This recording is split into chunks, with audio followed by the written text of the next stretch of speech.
Hey, bonjour tout le monde, j'espère que vous allez bien, bienvenue dans une nouvelle vidéo dédiée à Ansible. Dans cette 105e vidéo dédiée à Ansible et dans les prochaines, on va s'intéresser au format Jinja. Alors vous allez me dire, ça arrive un petit peu tard. Non, en fait c'est volontaire, cette manière de le faire. Alors oui, on peut considérer que ça arrive trop tard, chacun ses goûts. L'idée c'était d'aborder pas mal de choses avant pour voir un petit peu les besoins que vous allez avoir, que vous allez rencontrer, parce que le Jinja permet de faire beaucoup de choses, on va le voir un petit peu au cours des vidéos, ça permet de faire vraiment beaucoup de choses. Pourquoi? Parce que c'est l'outil de templating de Python à la base, donc du coup ça est utilisé par exemple quand on fait du Flask ou autre, donc c'est un langage qui est quand même relativement élaboré pour faire du templating, pour de l'orchestration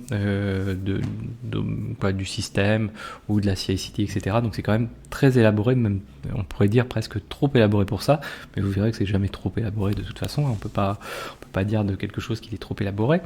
Il reprend, alors attention, méfiance, des fois on a tendance à assimiler le templating Python, donc le Jinja, au templating Go. On va retrouver du templating Go dans des outils comme Consult Template ou autres. Faut pas mélanger les deux quand même, on n'a pas les mêmes possibilités et les mêmes capacités. Nous, on est sur donc du Jinja 2 plus exactement. Donc moi, je préfère l'aborder maintenant. Voilà, comme ça, vous savez à peu près ce dont vous avez besoin. Là, vous allez voir que finalement, avec le Jinja, on peut faire beaucoup plus que ce qu'on a vu jusqu'ici. On a pu le découvrir jusqu'ici aussi. C'est un côté rassurant, c'est que sans vraiment en faire, finalement, on en a fait. Et donc voilà, on n'a pas fait des choses compliquées. Et vous voyez qu'on a pu réussir à se dépatouiller sans ça. Alors, bon, je vais pas vous refaire une démo sur qu'est-ce qu'une variable. Une variable, du coup, c'est encadré de double accolade, ouvrante et fermante. Par convention, souvent, on met un espace juste derrière les doubles accolades. Ça va pas être bloquant de toute façon. Pour déclarer une variable, alors là, la déclaration de la variable, elle se fait via Ansible. Et Ansible, du coup, c'est du YAML. Donc, on déclare la variable en format YAML.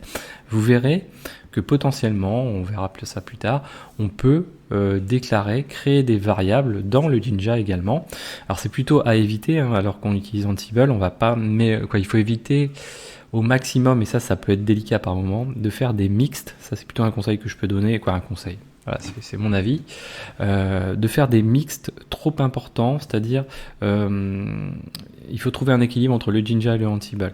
Si on fait faire des choses trop complexes par le Jinja, ça va donner des choses vraiment plus difficiles à maintenir. Si on fait des choses trop complexes par le Ansible, ça donnera aussi quelque chose de délicat à maintenir. Donc il faut trouver un petit équilibre. Si vous utilisez des tricks avec Jinja par exemple, c'est comme dans tout langage, plus vous utilisez de tricks, moins c'est quelque chose qui est facile à maintenir. C'est une question de base parce que voilà, la personne qui va reprendre derrière, etc., qui peut reprendre, ça sera plus délicat pour elle. Alors le format de la liste, une déclaration d'une liste en format YAML, voilà ce que ça donne. Ça donne 2 points. Une liste, c'est quoi? C'est des tirets, donc des valeurs qui se suivent de cette manière-ci. Ce qu'on va faire, c'est qu'on va lancer donc le script de la vidéo 14 qui nous permet de lancer une petite série de containers Docker qui nous permet de simuler des VM. Là, je vais avoir 2 machines, voilà, ces 2 machines-là.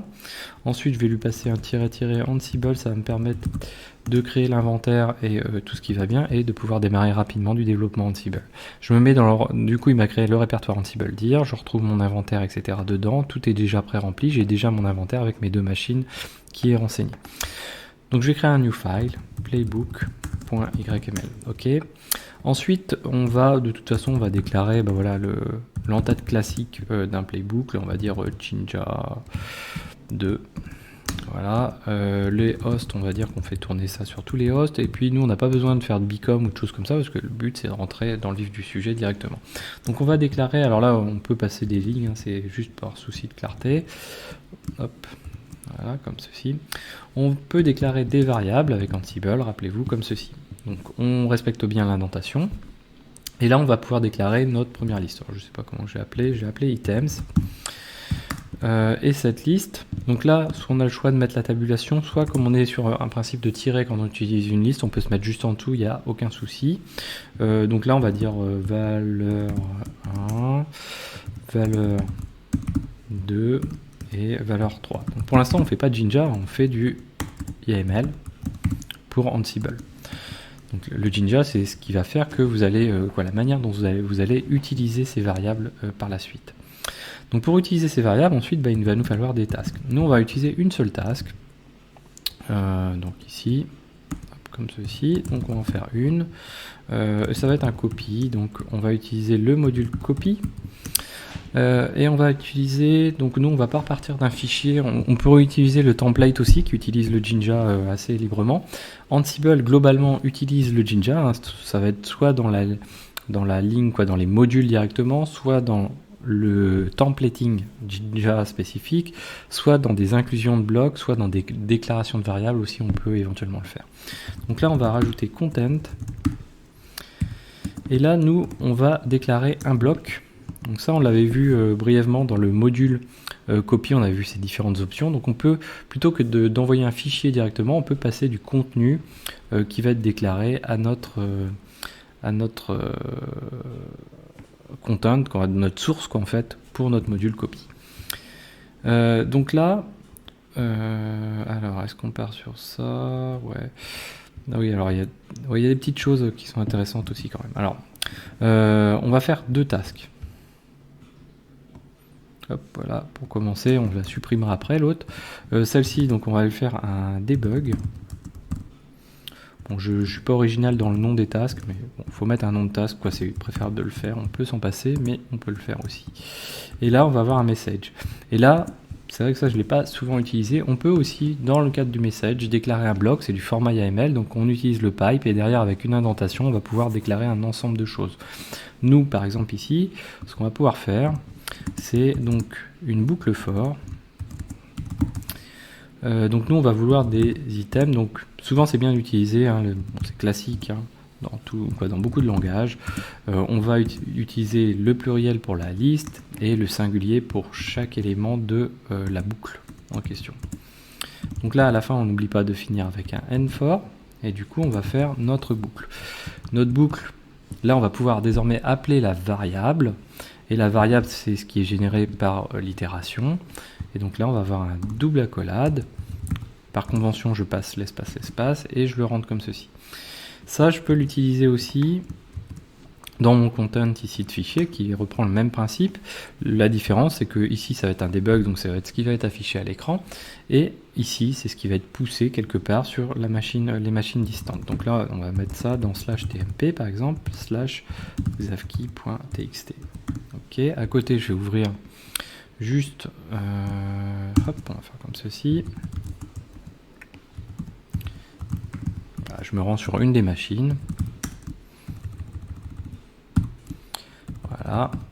Donc pour l'instant, j'ai rien dans /tmp. Ok. Et donc là, je peux faire tourner mon Ansible. Donc Ansible-playbook. Il faut que je sauvegarde quand même, ce serait pas mal. Hein. -i 00. Faut que je me mette dans le répertoire aussi Ansible. Ça, je le fais très souvent. Ansible-playbook-i mon inventaire et mon playbook. Donc je lance tout ça. Et qu'est-ce que j'ai eu finalement? Alors, une erreur. Qu'est-ce que j'ai loupé? Items.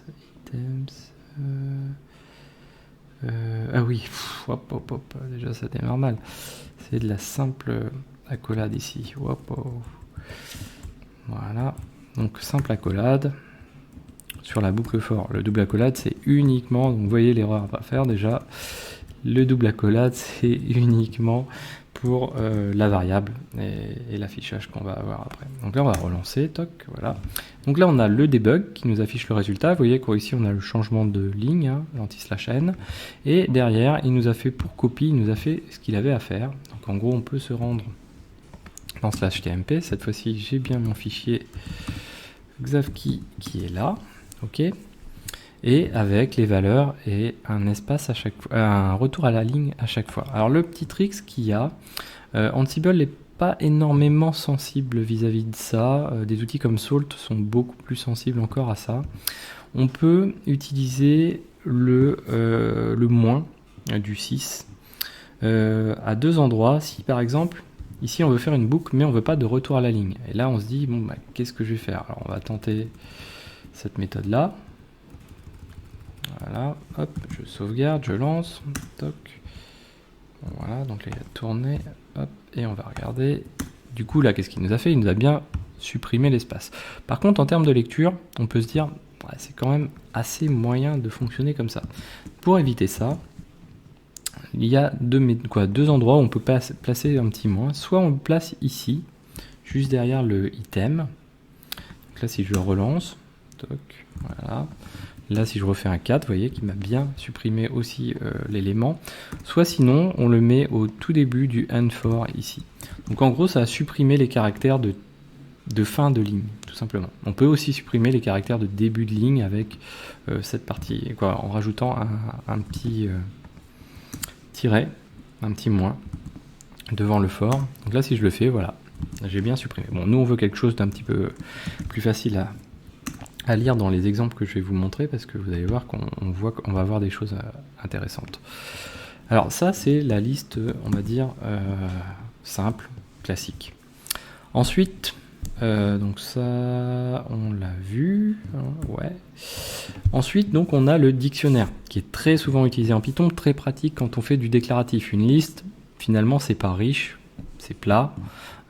Un dictionnaire, ça va permettre d'avoir de la dimension, donc vraiment quelque chose de beaucoup plus intéressant, surtout dans notre domaine qui est une déclaration d'infrastructure, etc. On va le retrouver très souvent dans des IP, dans des databases des users, etc.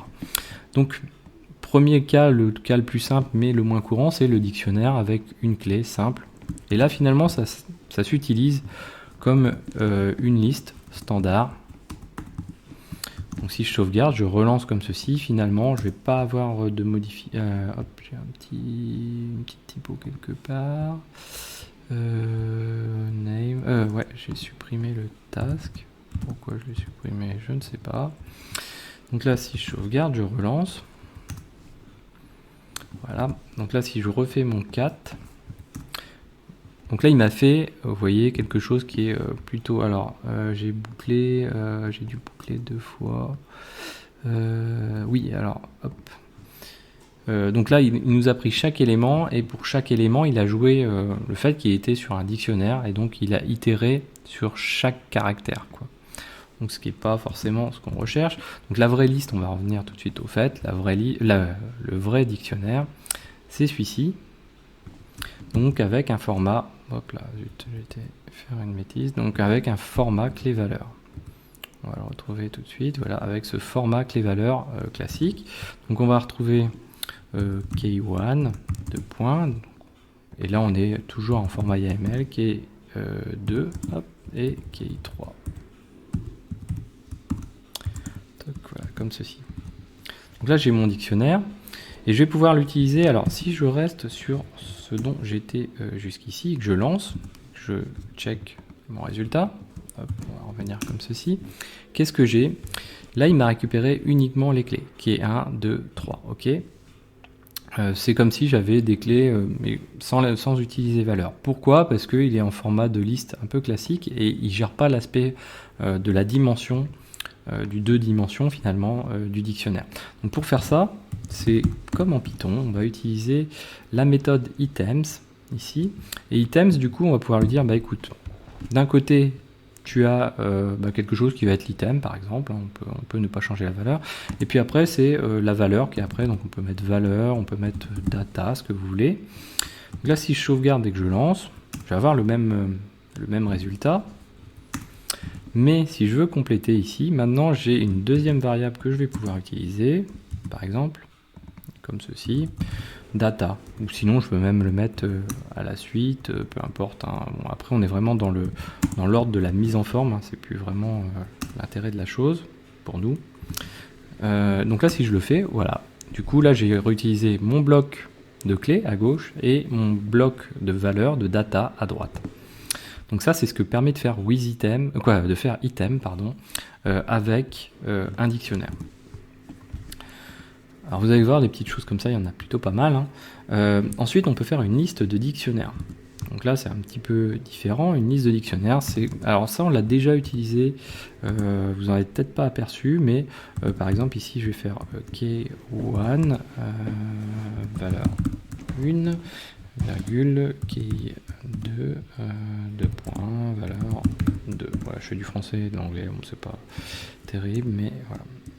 Donc là, si on fait ça, comme ceci, là on peut mettre 3, ici on peut mettre 4. Donc là, on a une liste de dictionnaires. C'est quelque chose qu'on a déjà utilisé et ce qu'on avait fait pour parcourir cette liste. Donc finalement, on a une liste items.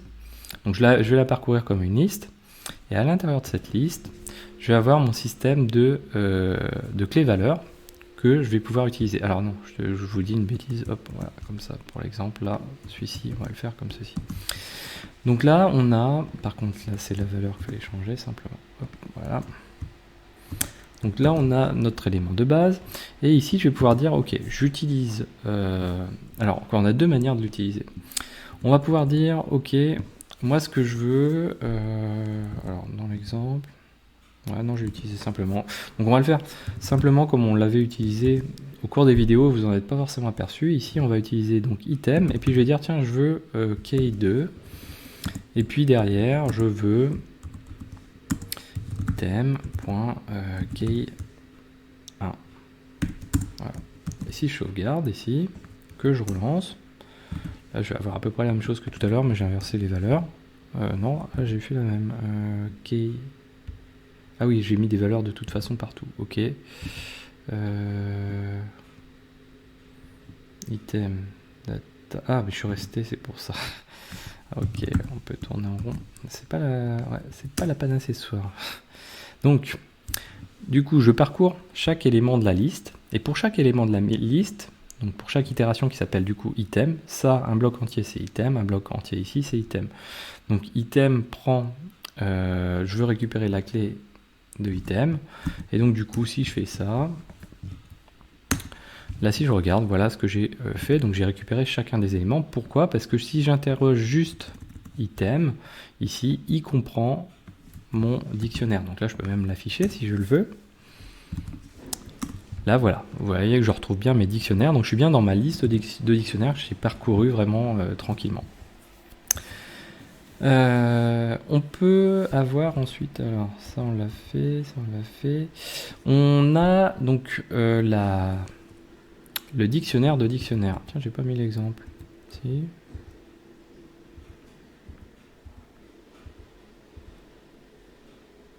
Non, je l'ai pas mis, mais c'est pas grave. Donc on a le dictionnaire de dictionnaire. Donc lui, c'est un petit peu différent. Cette fois-ci, donc on a item 1. Et puis on va avoir name, Xavier.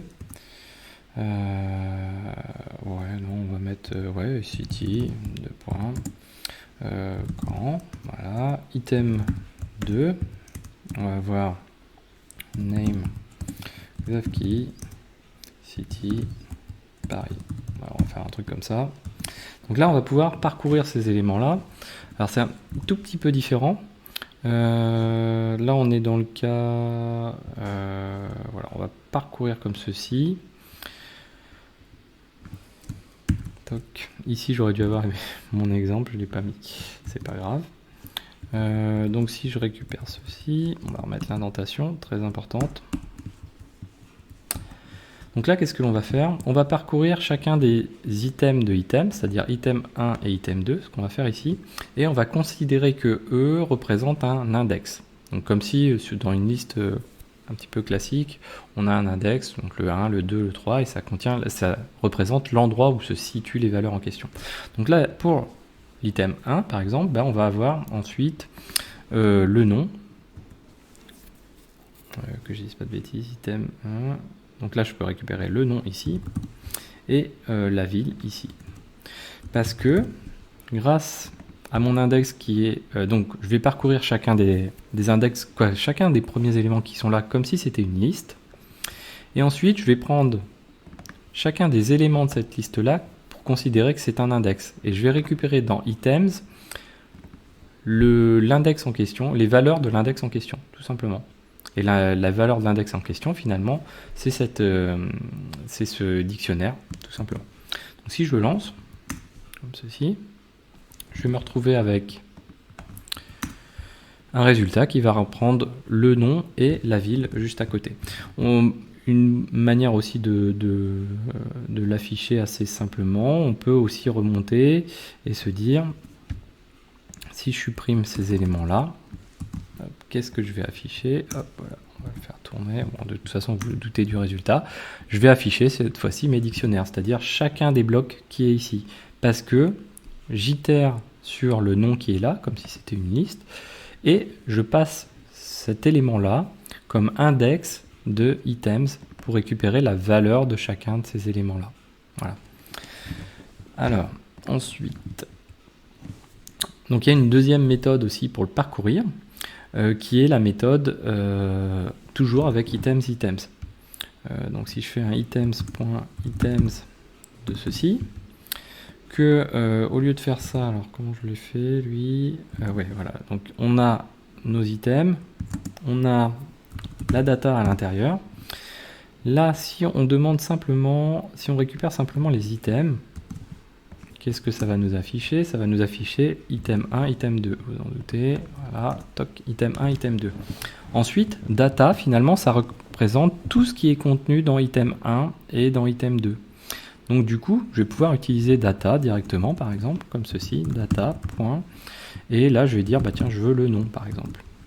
Donc là, si je fais ça, toc, voilà, hop, que j'affiche, là, je vais avoir que mes noms. Et puis, je peux utiliser, bien sûr, la ville également.